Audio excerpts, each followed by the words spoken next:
Hermanos, tengan todos ustedes muy buenas tardes. Les saludo una vez más con la paz del Señor. Muchas gracias por estar viendo este video. Vamos a seguir estudiando esta tarde, hermanos, en el libro de Éxodo capítulo 33.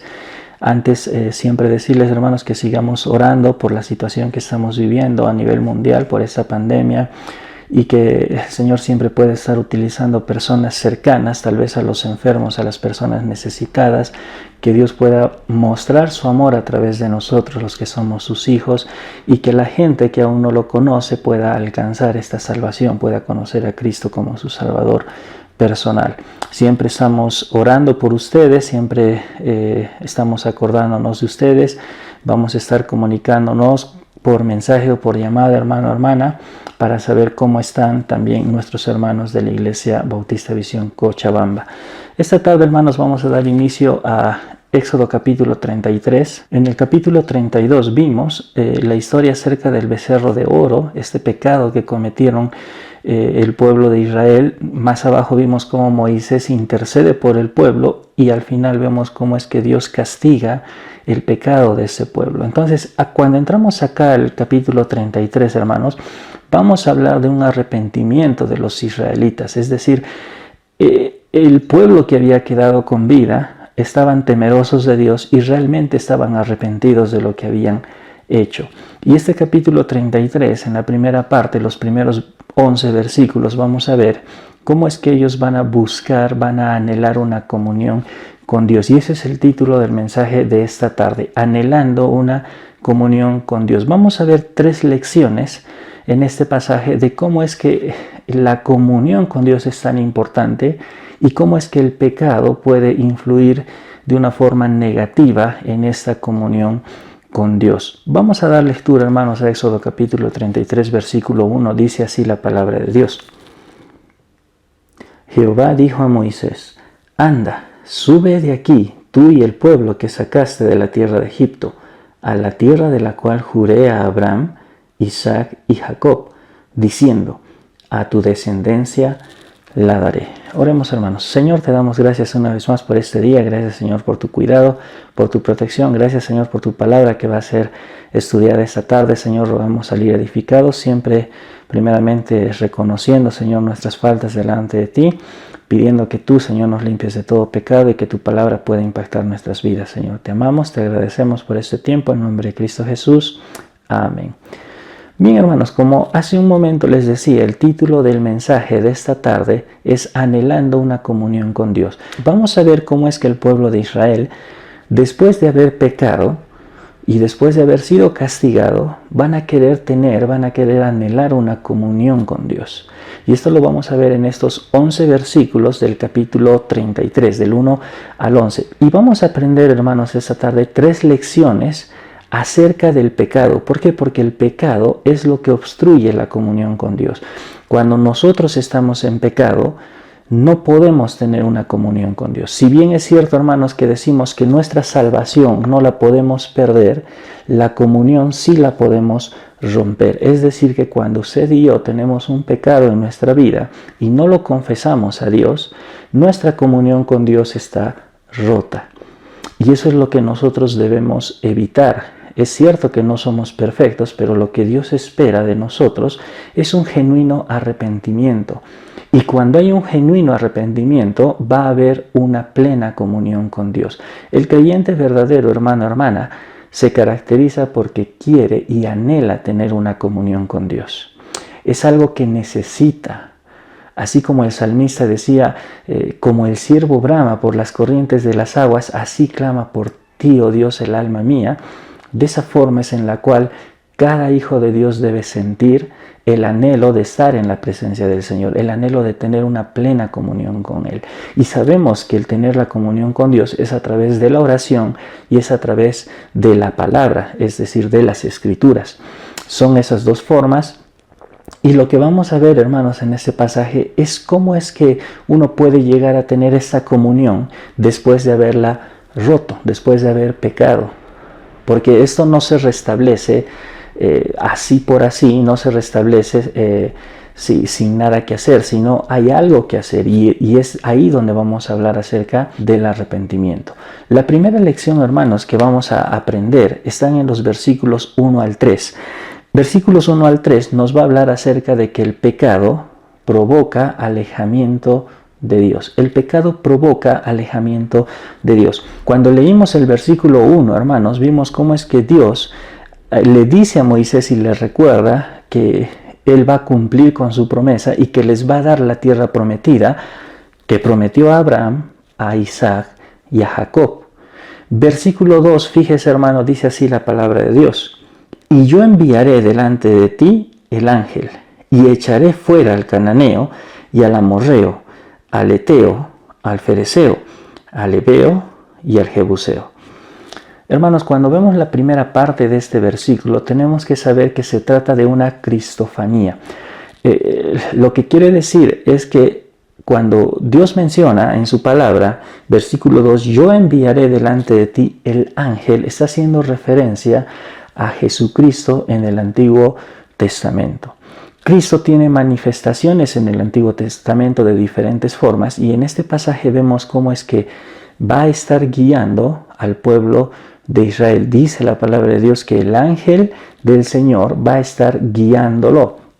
Vamos a ver la razón en el versículo 3, pero es importante entender eso, hermanos. Dios, el Padre, ha decidido que el Hijo guíe en este momento al pueblo.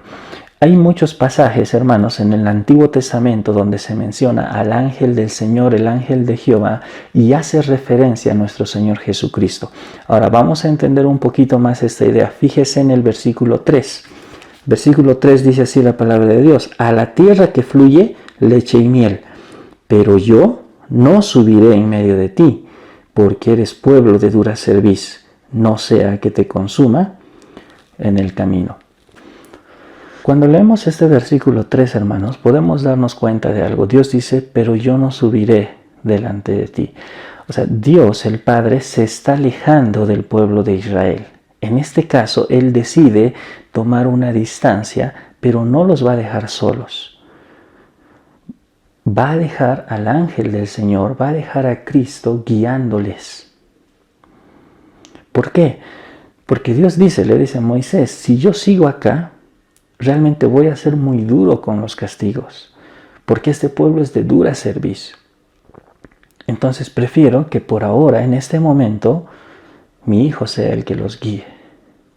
Hermanos, en este pasaje pareciera que nosotros estamos viendo que Dios se aleja del pueblo, pero en realidad el pueblo es el que se alejó primero de Dios.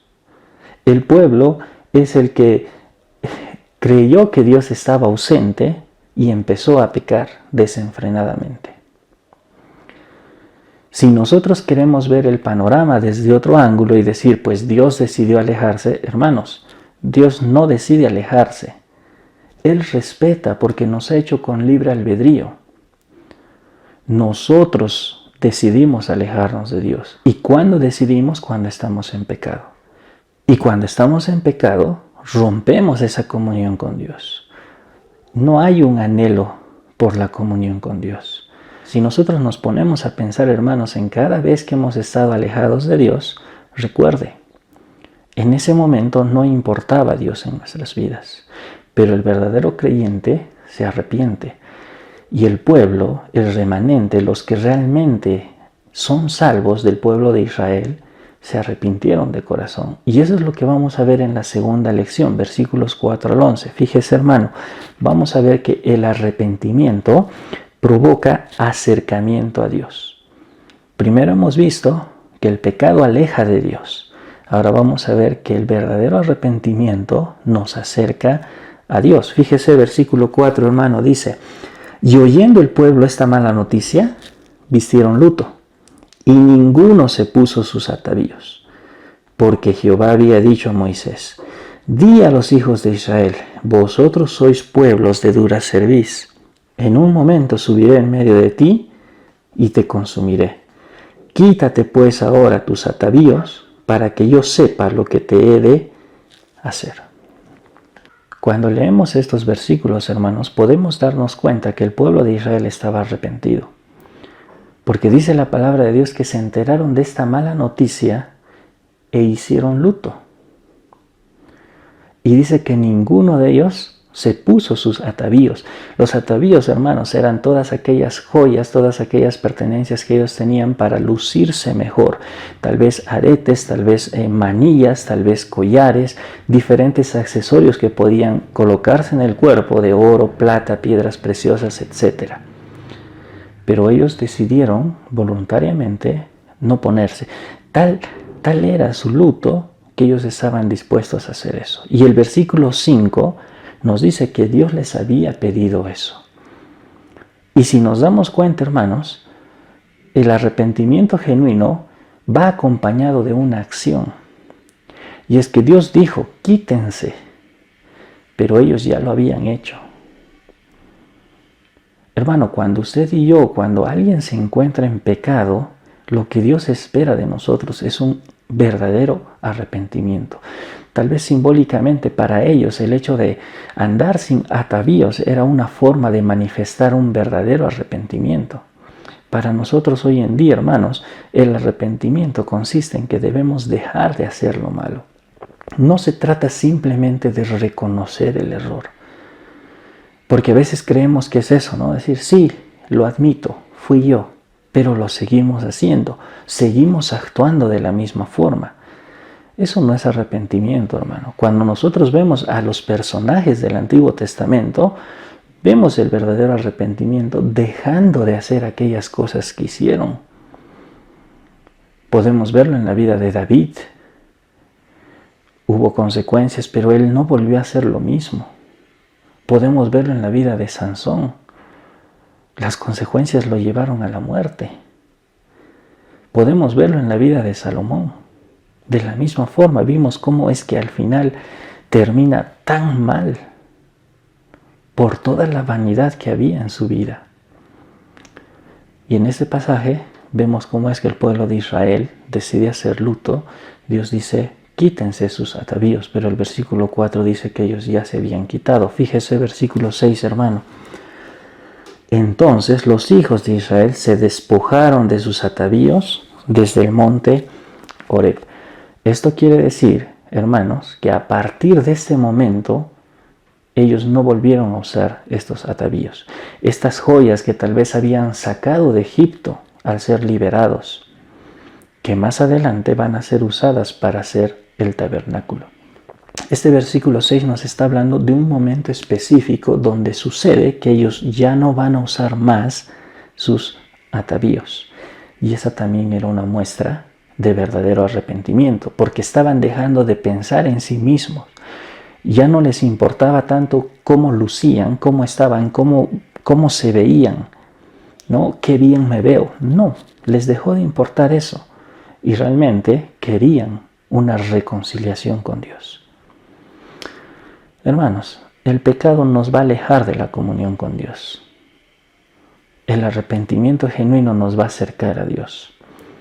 Si vamos a pasar una etapa en nuestras vidas donde no queremos saber más de Dios o donde el pecado ha curtido nuestro corazón de tal forma que ya no queremos ir a la iglesia, no queremos orar, no queremos leer nuestra Biblia, necesitamos arrepentirnos, hermanos. Dios nos espera con los brazos abiertos todo el tiempo. Si nosotros somos hijos verdaderamente, entonces siempre vamos a volver al camino correcto. Y por último, hermanos, como tercer punto, como tercera lección, tenemos que la pureza mantiene una comunión con Dios. La pureza mantiene una comunión con Dios. Fíjese el versículo 7, hermano, dice así la palabra de Dios. Y Moisés tomó el tabernáculo y lo levantó lejos, fuera del campamento, y lo llamó el tabernáculo de reunión. Y cualquiera que buscaba a Jehová salía al tabernáculo de reunión que estaba fuera del campamento. Primeramente, hermanos, quiero explicar que este tabernáculo que se menciona en este versículo no es el mismo que va a ser construido más adelante, sino que está haciendo referencia a un lugar pequeño. Por eso es que después dice tabernáculo de reunión. Es un lugar pequeño donde Moisés conversaba con Dios, donde Moisés tenía un acercamiento pleno a Dios. Y es que Moisés estaba haciendo bien las cosas. Por eso es que decimos que la pureza mantiene una comunión con Dios. Fíjese versículo 8, hermano, dice: y sucedía que cuando salía Moisés al tabernáculo, todo el pueblo se levantaba, y cada cual estaba en pie a la puerta de su tienda, y miraba en pos de Moisés hasta que él entraba en el tabernáculo. Esto es interesante. El pueblo de Israel estaba atento cuando Moisés entraba. Es decir, que ellos querían saber lo que Dios decía. Imagínense, hermanos, Moisés teniendo este privilegio de entrar a una habitación a hablar con Dios, y todo el pueblo atento, esperando a que salga Moisés. Imagínense ahí a las personas: Moisés, ¿qué te ha dicho Dios? Anhelaban saber de él. Ese era un verdadero arrepentimiento. Estaban realmente convencidos de que necesitaban de Dios. Siguiente versículo. Versículo 9 dice: cuando Moisés entraba en el tabernáculo, la columna de nube descendía y se ponía a la puerta del tabernáculo, y Jehová hablaba con Moisés. Esa era la señal por la cual podían darse cuenta de que Moisés ya estaba hablando con Dios. Versículo 10. Y viendo todo el pueblo la columna de nube que estaba a la puerta del tabernáculo, se levantaba cada uno a la puerta de su tienda y adoraba. Si bien, hermanos, el pueblo no podía estar cerca de Dios y no podía tener esa confianza que perdieron a causa de este pecado, el verdadero arrepentimiento los llevaba a adorar. Y cuando Moisés estaba hablando con Dios, ellos sabían que Dios estaba ahí, y ellos se postraban y adoraban. Hermano, Dios está en todas partes. Dios está en su hogar, Dios está en su trabajo, Dios está siempre presente en nuestras vidas. Eso significa que debemos adorarlo siempre, en cualquier momento y en cualquier lugar. Una pureza, el hecho de estar bien con Dios, va a hacer que nosotros querramos adorarle. Va a hacer que nosotros sintamos esa necesidad de saber más de Él. Ese es un buen síntoma para saber si usted realmente está andando por el camino correcto. Si uno es hijo de Dios, va a anhelar esta plena comunión con Él. Versículo 11. Y hablaba Jehová a Moisés cara a cara, como habla cualquiera a su compañero. Y él volvía al campamento. Pero el joven Josué, hijo de Nun, su servidor, nunca se apartaba de en medio del tabernáculo. Primeramente, hermanos, este versículo nos dice que Moisés hablaba con Dios cara a cara, como cuando alguien está sentado con un compañero. Imagínese compartiendo un momento con alguien, sentados cómodamente como buenos amigos. Moisés era considerado amigo de Dios y tenía tal confianza que Dios podía hablarle. Hermanos, el término cara a cara en este pasaje no está diciendo de que Moisés veía a Dios físicamente, sino está haciendo referencia a la cercanía que tenía con Él, a esa confianza que Dios le había dado. ¿Por qué? Porque Moisés andaba en pureza. Moisés procuraba todo el tiempo ser agradable ante los ojos de Dios. Y por eso es que él tenía este privilegio. Hermanos, nosotros tenemos hoy en día el mismo privilegio. No tenemos que ir a un lugar, no tenemos que acudir a otras personas. Tenemos entrada directa al Padre a través del Hijo. Por eso es que oramos en el nombre del Hijo. Cada vez que usted ora, hermano o hermana, culmina su oración diciendo en el nombre de Cristo, en el nombre del Hijo. ¿Por qué? Porque Cristo es nuestro intercesor. Si no fuera por Cristo, Dios no nos escucharía. No podríamos llegar al Padre, como dice Juan 14:6. Jesús declara y dice: nadie viene al Padre sino por mí. Hermanos, tenemos ese privilegio y debemos disfrutar de ese privilegio.